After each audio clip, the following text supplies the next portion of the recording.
জীবনে বেঁচে থাকতে হলে সমস্ত কিছুরই অবশ্যই প্রয়োজন আছে। খাওয়া দাওয়া, বাসস্থান, খাদ্য, চিকিৎসা প্রত্যেকটা জিনিসেরই কিন্তু অবশ্যই বেশি প্রয়োজন। আমরা কি খেতে না পেলে বাঁচতে পারবো? কখনোই পারবো না। আমাদের বেঁচে থাকতে হলে কিছু না কিছু অবশ্যই খেতে হবে। আর শুধু খেলেই হবে? মাথা গোছানোর জন্য একটা তো থাইয়ের প্রয়োজন, তাই না? সেজন্য প্রত্যেকটা জিনিসেরই কিন্তু অনেক বেশি প্রয়োজন। কোনোটা ছাড়া কিন্তু কখনো চলা যায় না। হ্যালো ভিউয়ার্স, আসসালামু আলাইকুম। হুমায়ুন স্মৃতি ব্লগ থেকে আমি স্মৃতি বলছি। যে যেখান থেকে আমার ভিডিওর সঙ্গে আছেন তাদের সবাইকে অসংখ্য ধন্যবাদ। আজকে আবারও আপনাদের ভাইয়া বাজার নিয়ে এসেছে। বাজার গোছানো যে এত বেশি ঝামেলা যা বলার মতো না। তাছাড়া আপনাদের ভাইয়া আজকে বাজার নিয়ে এসেছে এমন টাইমে যখন আমি রান্না বান্না করতেছি, এই সময় কিন্তু বাজার নিয়ে এসেছে। এখন এগুলোকে সমস্ত কিছু সুন্দর করে আমি এখন প্রসেসিং করে রেখে দেব। আর আমি তো একসঙ্গে বাজার বেশি করি না, সবজি বাজারটা কয়েকদিনের জন্য করি। কিন্তু আজকে আমি বলে দিয়েছি তুমি একটু কম করে মাছ এবং মুরগিটা নিয়ে এসো। কেননা মাছ মুরগি আমি কিন্তু একেবারেই পরিষ্কার করে রেখে দিই। আর এগুলো কিন্তু পরিষ্কার করতে বেশ কিছুটা সময় লাগে, যেহেতু অনেক কাজ আছে বাসায়। সমস্ত কিছু কিন্তু একা হাতে করাটা একেবারে সম্ভব হবে না। সেই জন্য আজকে কিন্তু অল্প একটু মাছ এবং মুরগি নিয়ে এসেছে। এখানে 2 কেজি পরিমাণে মুরগি নিয়ে এসেছে। আর মোরসালিন কিন্তু মিষ্টি আলু খেতে অনেক বেশি পছন্দ করে, সেজন্য এখানে ওর জন্য কিছুটা পরিমাণে মিষ্টি আলুও নিয়ে এসেছে। এখন আমি এক এক করে সমস্ত কিছু বের করে নিচ্ছি। বাজার করার জন্য কিন্তু আলাদা একটা টাইমের প্রয়োজন আছে। আপনাদের ভাইয়া যেহেতু চাকরি করে, চাইলেও কিন্তু সবসময় বাজার যেতে পারে না। সেজন্য আমি কিন্তু বেশ কিছু বাজার একসঙ্গে নিয়ে আসি, যাতে আমার কয়েকদিন খুব ভালোভাবে চলে যায়। এই তো এখানে কিছুটা পরিমাণ মুরগি, পুঁইশাক এবং রসুন ছিল না, ও রসুন, মরিচ, পেঁয়াজ সমস্ত কিছু নিয়ে এসেছে।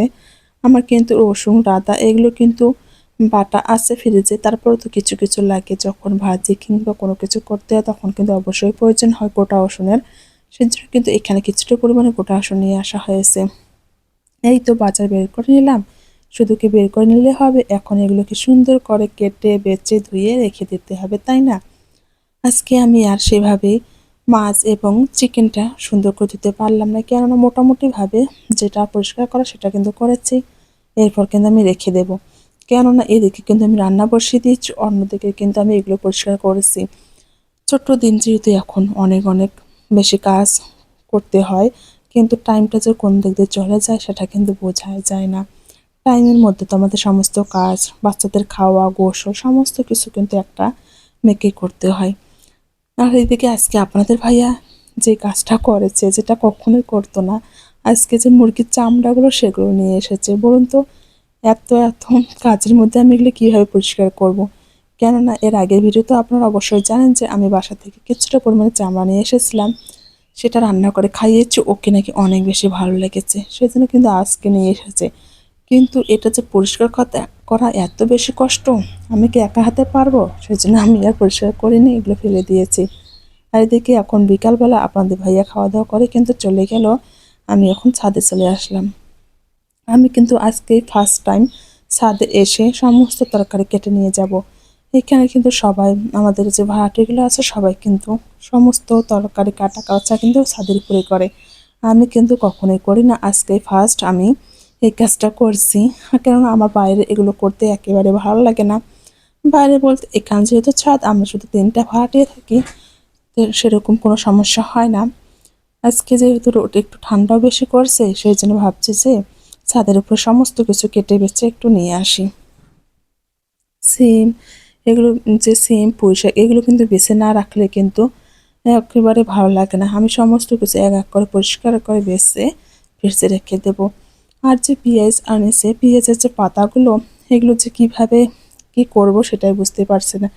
কেননা আমাদের কিন্তু বাসা যাওয়ার কথা আছে, বাসা বলতে আমাদের যে নিজেদের বাড়ি, আমরা কিন্তু চলে যাব। ভাবছি এত কিছু তো আর একদিনে খাওয়া হবে না, সেই জন্য একটা মাথায় বুদ্ধি খাটিয়ে ভাবলাম যে পেঁয়াজগুলো একটু কেটে নেব, পাতাগুলো সুন্দর করে পরিষ্কার করে ধুয়ে একটু শুকাবো, পানিটা যাতে শুকিয়ে যায়। এরপর কিন্তু আমি যে ধনিয়া পাতা যেভাবে ভেজে সংরক্ষণ করে সেভাবে কিন্তু রেখে দেব। দেখা যাক পরবর্তীতে খাওয়া যায় কিনা। এই তো আমার সিম এবং পুঁইশাক সমস্ত কিছু বেছে নেওয়া হয়ে গেছে। এক এক করে কিন্তু আমি মরিচের যে বোঁটাগুলো সেগুলোও ফেলে দিয়েছি। আর এখানে কিছুটা পরিমাণে পেঁয়াজ ছিলে নিলাম, যদি কিছু রান্না করা যায় সেজন্য। এক এক করে এই কাজগুলো করতেও কিন্তু অনেকটাই টাইম লাগে, তাই না? এই তো আমি পেঁয়াজের যে পাতাগুলো সেগুলো সুন্দর করে ধুয়ে রেখে দিয়েছি। এখন আমি সমস্ত কিছু এক এক করে নিয়ে কিন্তু চলে যাব। আর আজকে কিন্তু আমি অনেকগুলো কাপড়ও কেচে নিয়েছি, সেগুলো কিন্তু শুকাতে দিয়েছি। কিছুটা শুকিয়ে গেছে, আবার কিছুটা কিন্তু ভেজা আছে, সেগুলো এক এক করে নিয়ে যেতে হবে। আজকে যে আমি সিঁড়ি থেকে কয়বার ছাদে এসেছি, কয়বার গিয়েছি তার বলার মতো না। কেননা এত কিছু সবজি একেবারে কিন্তু আমি নিয়ে যেতে পারবো না। সেই জন্য কিন্তু অল্প অল্প করে রেখে এসেছি, আবার নিয়ে যাচ্ছি, আবার কাপড় রেখে যাচ্ছি, নিয়ে যাচ্ছি। এভাবে কিন্তু আজকে অনেকবারে সিঁড়ি দিয়ে যাতায়াত করা হয়ে গেছে। কি আর করতে হবে, কাজ তো করতে হবে, খেতে হলে তো কাজ তো করতে হবে, তাই না? এইটা হচ্ছে সন্ধ্যাবেলা, এই তো একটু ডিম ভেজে খেলাম। সবাই ভালো থাকবে, আল্লাহ হাফেজ।